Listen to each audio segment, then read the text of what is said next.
Hi guys, Jane here, and this is my first wrap-up.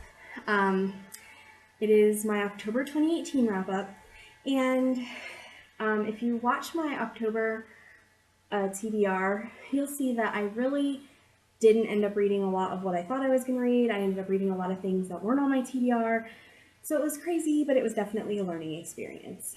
It was not a great reading month. I had quite a few DNFs and quite a few books that weren't bad, but were a lot lower rating than I thought they were initially going to be. So I'm going to actually start with my DNFs. Now, this first book, I DNF'd because it is an amazing book, but it's one that I can't give attention to that it deserves right now. It is so difficult to read, so tense, and by tense I don't mean I mean intense. Like, it is a complex read, and that is Maps of Meaning.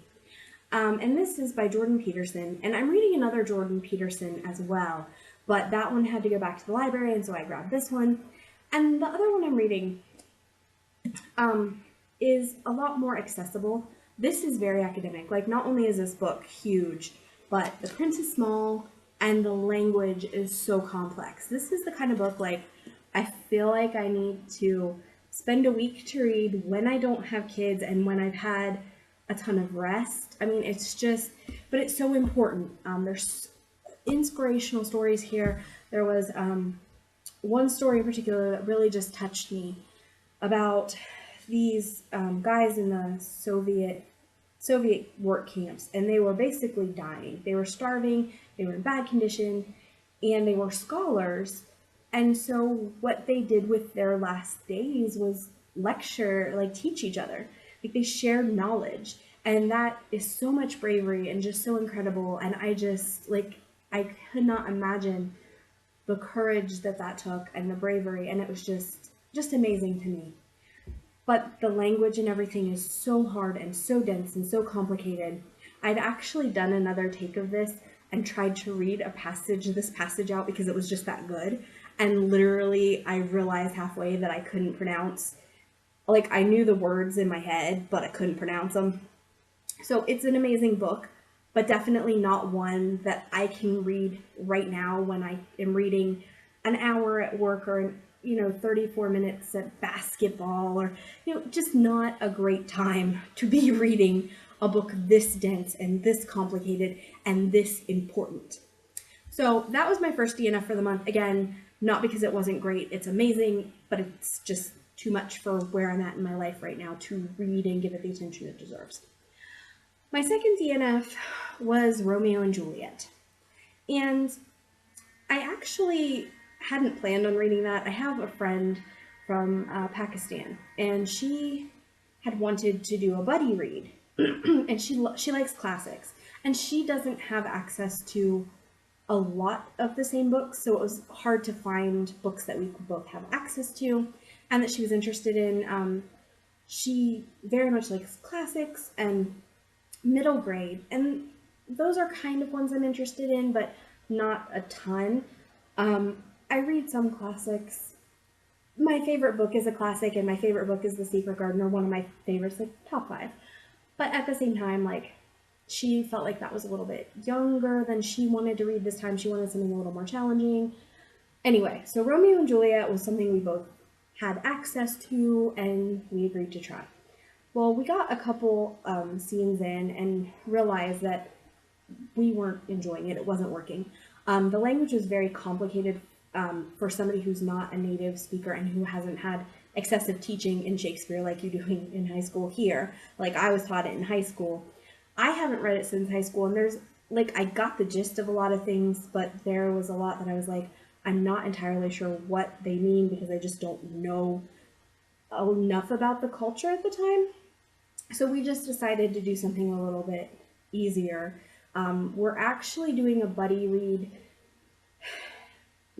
probably next month. Actually, we were going to do it in November, like, just move it over and do it in November, but she's really busy with exams, and I'm really busy with NaNoWriMo. So I think we're going to push that back to December, but we're going to read Little Women. So it's a classic we both have access to. I'm thrilled, but yes, that's next month. and in replace of Romeo and Juliet. That's why we didn't read Romeo and Juliet. Again, not that there's anything wrong with it, not that it was a bad book, it just wasn't for me at this point. And it wasn't something I wanted to read outside of a buddy read anyway. The next two really kind of bummed me out because I really thought both were going to be good, like really good and really what I was looking for. And they missed the mark for me. They're not necessarily bad books, but they just weren't right for me. And so the first one of those is In Her Skin, Growing Up Trans. And number one, I wasn't aware when I picked it up, because I didn't read the description, I just read kind of the title and saw the front. And I assumed this was some kind of memoir or biography. It's not, it's a novel. And I think my issue with it, and this is a silly complaint, but it's kind of the thing that turned me off. The language and everything in it reminds me of like when you saw sitcoms when you were younger and the grown-ups are trying too hard to be cool and speak the kids' language, and it just comes off as really ridiculous. And I was talking to a friend about it, and I'm like, I don't know if I'm just so old that this is how they talk now, or if the author was just trying really hard to speak teenage lingo and maybe didn't get it. This book, I got about 80 pages in, and it is just under, or just over 200. Anyway, it's about a girl named, a boy named Tirza who was born in a girl's body. He identifies as male, but in the book he's still having to live as a female because his family doesn't know he's trans. He is in love with his best friend Heidi, and she, at least as far as I got, really likes boys. She's in love with this guy, JC. Well, I don't know if she's in love, but she's crazy about this guy, JC, at their school, who's a real dick. And she doesn't really recognize, I don't think, Tirza, whose male name is Troy, as, I think it's complicated for her because obviously Tirza has girl parts even though they are, male in how they feel about themselves, in their gender identity. So it was a lot of Tirza / Troy trying to convince Heidi that they should be together and that she should get rid of this JC guy. Heidi makes a lot of bad decisions. I just couldn't get behind it. So I read as far as I could, and I just was like, it wasn't for me, sadly, because I really thought that was going to be exciting. And I think I would love to read a memoir about somebody who, is trans and their experiences, but definitely like knowing that I'm reading it going in, because I read the Trauma Cleaner, and that really bothered me. Like, I didn't really love that one either, and that was like another person's trans experience. But I think the thing that bothered me is she was a very unlikable character, and I just want somebody I can relate to really understand what they're going through, and somebody that I feel like I could be friends with, and not like Tirza. Just, I didn't like him. I felt like I just, again, part of the issue was the language and the actions, and he was really pressuring Heidi, and I wasn't comfortable with that. And also just, it was just a book that wasn't working for me. In the Trauma Cleaner, which I read a couple months ago, the issue was that the girl, formerly Peter, and I don't remember what her name is as a female, she just made very bad life choices. There was a lot of drinking and drugs and prostitution and stuff that, this is not somebody I can really relate to in a healthy way and be like, okay, this is what you're going through outside of all your mental health issues, I think is how I felt about that one. So anyway, really want a good, and if you can suggest to me a good memoir of somebody, or biography, something of somebody who is trans, who is a mentally healthy person who I could relate to, I would appreciate it. Somebody who's not out drinking and doing drugs and, prostituting themselves, but somebody who identifies the opposite sex that they are, goes through that transition, and how that affects them and changes them, but not like a extreme crazy story. This next one, I'm so sad that I had to DNF, but I did. And that is Bed, Breakfast, and Bones. And the reason I'm sad is if you guys watched my TBR, you know that this was actually written by somebody that I'm in several Facebook groups with online. And I was really excited about this book. This book is not for me. I think it's probably for other people who like a different kind of mystery than I do. I was very much going into this expecting a cozy mystery. And it is, but it's more like a Murder, She Wrote cozy mystery than the ones that I'm used to reading. My biggest issue with this book, let me back up and tell you what it's about. So Amanda has just gotten out of a bad relationship, and she inherits an inn from her uncle that has been sitting vacant for 8 years. She comes to town, decides to fix up this inn, and almost immediately a body is discovered, and there's reason to believe that her uncle and aunt, who have passed away, might have been involved in the murder. And that's about that's the plot wise that I got. And I think that was the thing. This was a little bit slow for me. One of the things that didn't work for me, but I could definitely see working for other people, is the author spent a ton of time on the setting. It really did remind me of like how in Murder, She Wrote, Cabot Cove is almost like a character in and of itself. That's kind of how Bed, Breakfast, and Bones was as far as this inn. There's a lot of focus on how this inn is and her kind of getting the inn fixed up and the town dynamics. And it was a little bit slow for me. There is a cinnamon roll recipe at the back of it, but I will tell you, it is like way too complicated for me to ever make, but I'm also like not somebody who bakes. So, yeah, this just wasn't for me. I feel like this is something that would be appreciated maybe by somebody who is a little bit older than me and who really like the Murder, She Wrote. That's the only one I can think of, because again, this is not what I would typically read, as far as I like things that are more quick and fast-paced and character-driven. And this is very setting-driven and just kind of slow-paced. And I'm not saying it was bad, because it wasn't, but it just wasn't for me. I got about 70 pages in, and they had just discovered the body not too long ago, and I'd just gotten a little past that as she's starting to kind of look around the town, and it just wasn't working for me. So I was bummed about that one, because I really thought that would be something I'd be into, because I do love cozy mysteries. And like I said, when you read something from somebody who you kind of know, it's so hard. It's like you want to love it. And if you don't, it's devastating. Okay, so the other books that I did finish, I'm going to go into just a little tiny bit of detail with, because I did detailed reviews for all of them. There is 4 of them. The first one I read was Nevermoor, and I gave that a 4 out of 5.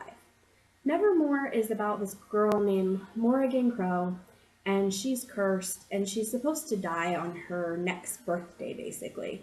But this guy named Jupiter swoops in and saves her, but there's a catch. He takes her to this place called Nevermoor, and she has to go through these trials, and if she goes through these trials, she'll end up in the Wondrous Society, which is what he's part of. It's some elite organization, and she gets to live. And if she fails the trials, she'll die.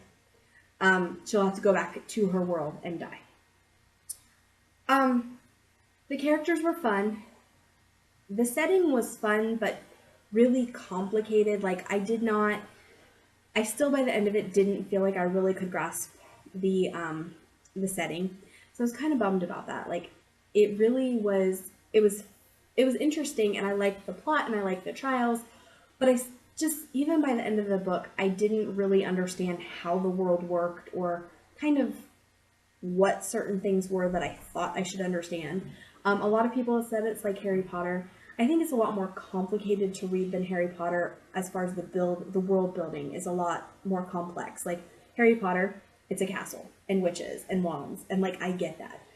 And Morrigan's world or Nevermoor was just more complicated than that, and I didn't fully feel like I got it.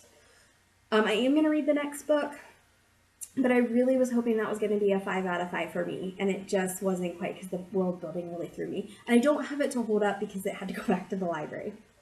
The second book I read also is already back at the library, and it was A Spark of Light by Jodi Picoult. The first one was by Jessica Townsend. Or Nevermoor was by Jessica Townsend. So A Spark of Light also had to go back to the library. Jodi Picoult, another 4 out of 5 for me. It was a 4 out of 5 month. Everything on my list is 4 out of 5. So Jodi Picoult for me kind of can go either way. Sometimes I love her books. Sometimes they really disappoint me.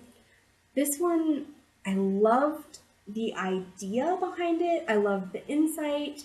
It is about a group of people in an abortion clinic when a man shows up with a gun and starts killing people and holding those that survive hostage.